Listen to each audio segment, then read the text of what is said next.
શ્રી ગણેશાય નમઃ. આજના વિડીયોમાં આપણે સાંભળીશું અષાઢ સુદ 11 પદ્મા કે દેવશયની એકાદશીની વ્રત કથા. આપને આ વિડીયો પસંદ આવે તો લાઈક કરજો, શેર કરજો અને મારી ચેનલ સબસ્ક્રાઈબ કરજો.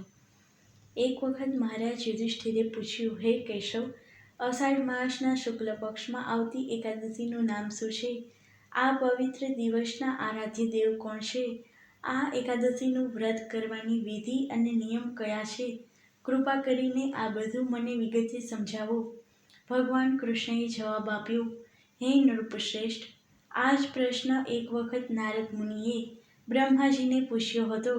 હવે કૃપા કરીને બ્રહ્માજીએ આ વિષય પર નારદજીને જે આખ્યાન કહ્યું હતું તે તું સાંભળ. એક વખત પ્રખર વક્તા અને મહાન સંત નારદજીએ તેમના પિતા બ્રહ્માજીને પૂછ્યું, હે પિતાશ્રી, અષાઢ માસના શુક્લ પક્ષમાં આવતી એકાદશીનું નામ શું છે?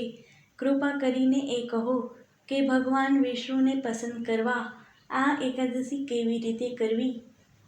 બ્રહ્માજીએ જવાબ આપ્યો કે આ ભૌતિક જગતમાં એકાદશીના જેવું કોઈ બીજું પવિત્ર વ્રત નથી. દરેક મનુષ્યે પાપમાંથી મુક્ત થવા એકાદશીનું વ્રત અવશ્ય કરવું જોઈએ. જે કોઈ મનુષ્ય આ વ્રત નથી કરી શકતો તે ચોક્કસ નરકમાં જાય છે.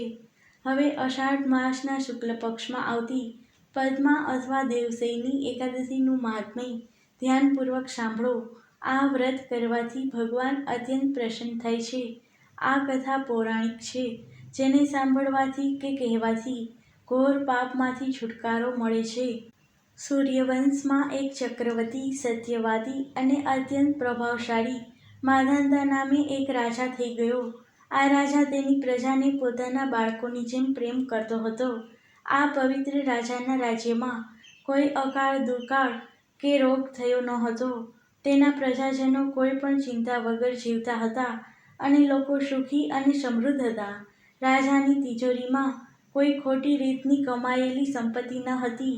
આ રીતે રાજા અને તેના પ્રજાજનો સુખેથી જીવન જીવતા હતા. ઘણા વર્ષો પછી પૂર્વકર્મના ફળથી કોઈ કારણસર તેના રાજ્યમાં સતત 3 વર્ષ સુધી વરસાદ ન થયો, જેથી તેના પ્રજાજનો ભૂખ્યા અને તરસ્યા અત્યંત યાતનાઓ વેઠવા લાગ્યા. આને પરિણામે વેદાભ્યાસ કે ધાર્મિક કાર્યો બંધ થઈ ગયા.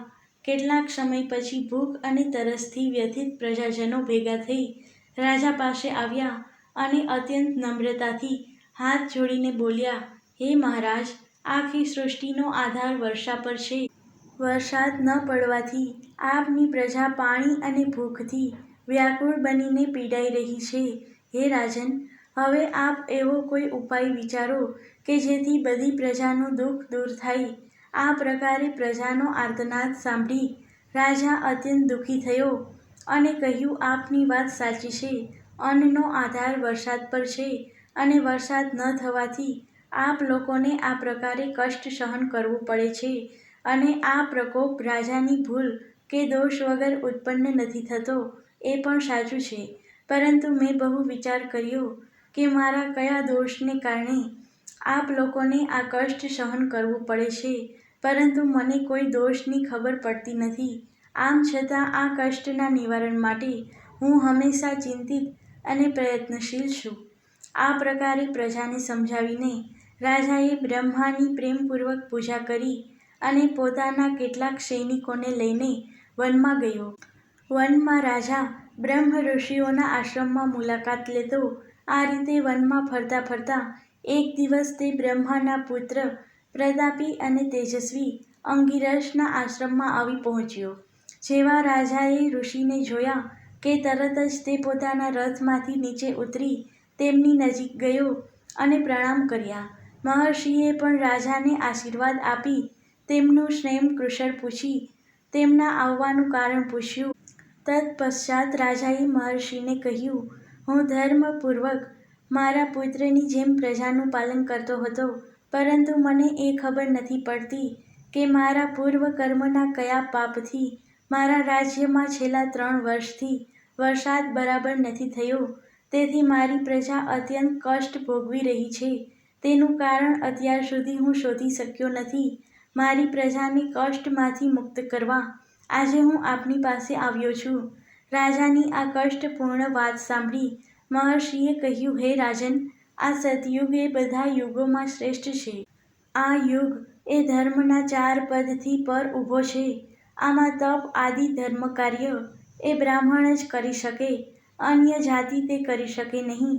આ ધાર્મિક પરંપરા છતાં તારા રાજ્યમાં શૂદ્ર ઘોર તપ કરી રહ્યો છે.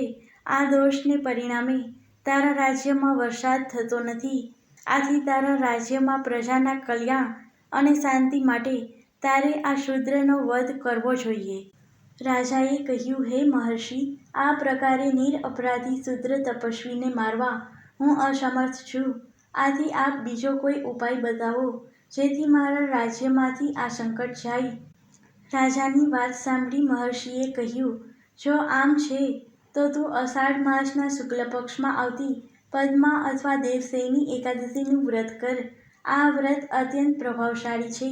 તેનાથી તારા રાજ્યમાં વરસાદ થશે અને બધા કષ્ટો દૂર થશે. હે રાજા, આ વ્રત તું તારી સમગ્ર પ્રજા સાથે પ્રેમપૂર્વક કર.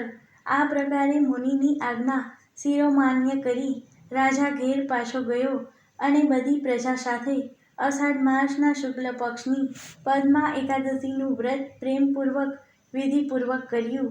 આ વ્રતના પ્રભાવથી તેના રાજ્યમાં બધે ઉત્તમ વર્ષા થઈ અને સમગ્ર રાજ્યમાંથી પાણીની અછત દૂર થઈ. ધન ધાન્ય પાક્યું અને પ્રભુની કૃપાથી પ્રજા સુખેથી રહેવા લાગી. આથી દરેક મનુષ્યે આ વ્રત કરવું જોઈએ. આ વ્રત દરેકને મોક્ષ આપે છે. આ વ્રતની કથા સાંભળવાથી મનુષ્ય ઘોર પાપમાંથી મુક્ત થાય છે.